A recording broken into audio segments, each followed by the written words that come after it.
থাকলে হাতে পায়ে ধরে বোঝান। কথা না শুনতে চাইলে সমাজ থেকে তাদেরকে বয়কট করতে হবে, তাছাড়া কোনো বুদ্ধি নেই। এরপরে যুবকদেরকে যে কমিটি করেন, 50টা যুবক ছেলে বাছাই করেন গ্রামে, মুরব্বীরা পরামর্শ দেন, যুবকেরা পালা করে ডিউটি করবে রাতে। সন্ধ্যার পরে 3 জন করে মোটরসাইকেলে চড়ে আসবে যারা, তারা ওই কাজেই আসবে। বহিরাগত কোনো লোককে রাতের বেলা গ্রামে ঢুকতে দেবেন না। আমরা রাতের বেলা কাউকে ঢুকতে দিই না। 2 দিন বাধা দেন, দেখবেন ওরা আসবে না। আপনার গ্রামে কয়জন মাদক বিক্রি করে? 2, 3, 4 জন। খায় কয়জন? 4-5টা ছেলের বেশি না আপনার গ্রামে। কিন্তু এতগুলো মাদক কোথায় বিক্রি হয়? সব বাইর থেকে আসে। ওই 2-4 জনের সাথে পারবেন না? পারতে হবে।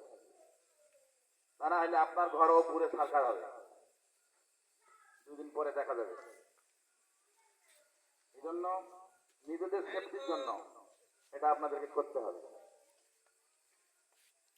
এরপরে আরেকটা কাজ করতে হবে, যারা নিত্য নতুন মাদক বিক্রেতা তৈরি হয়েছে তাদেরকে বুঝান, যদি কথা না শোনে তাদের নামটা থানায় জমা দেন অথবা আমাদের কাছে দেন। একটু সাহস করতে হবে। অনেকে শুধু অভিযোগ দেয়, আমি সাথে সাথে জিজ্ঞেস করি আপনার গ্রামে কে কে মাদক বিক্রি করে, নামটা দেন আর কথা বলেন। নানা জায়গায় আমি নাম চাইছি, হাত দেয় না। ওটা তো ঝামেলা, তো ঝামেলা নিয়ে থাকেন। এত ভয় পেলে তো হবে না। সমাজের সবাই খারাপ হয় না, 2-5 জনের জন্যই সমাজ খারাপ হয়। এরপরে এই যে চুরি ডাকাতি ছিনতাই যেটা বাড়ছে রাস্তাঘাটে, পিছনে 2টা কারণ। হয় সে মাদক সেবন করে, টাকা নাই, ওই কাম করে। আর না হইলে সে মোবাইলে জুয়া খেলে, ক্যাসিনো খেলে। যারা ক্যাসিনো খেলে এরা মাদকের চেয়ে ভয়াবহ। মাদক তো ধীরে ধীরে ধীরে ধীরে কয়েক বছর ধরে নষ্ট হয়। ও তো 6 মাসও লাগে না, 6 মাসের মধ্যে ফকির হবে। এই ক্যাসিনো যারা চালায় তারা বিদেশ থেকে নিয়ন্ত্রণ করে, ওটা আন্তর্জাতিক ভাবে। তারা খুবই ভালো লোক। আমাদের ছেলেমেয়েরা কি করে, শুনে শুনি করে দেখে যে কিভাবে খেলে, দেখাও দেখছি শেখে। ভাই আমরা 2-1 টিপে টিভি করি, ও আমি তো পারি। আমার এই পারা না।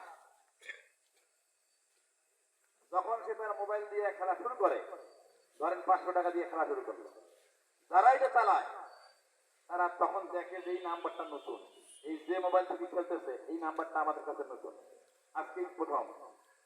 তখন তারা তার নামে টাকা দিয়ে দেয়, দানটা ছেড়ে দেয়। ও 500 ধরিয়ে 1000 পায়, পরের দিন 2000 ধরে তো 5000 পায়, তারপরের দিন 5000 ধরে 10,000 পায়। ও তো লোক ধরে যায়। ও তখন কি করে, সুদের উপরে টাকা নেয়, নিয়ে 1000, 50,000, 1 লাখ ধরতেছে।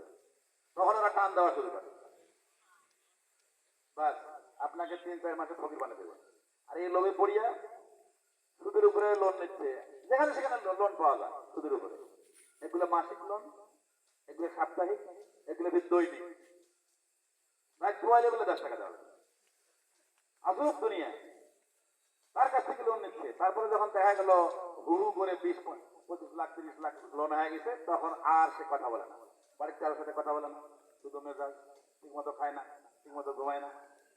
আপনার পরিবারে যদি এরকম কাউকে দেখেন, বুঝবেন যখন ওই রোগে ধরছে।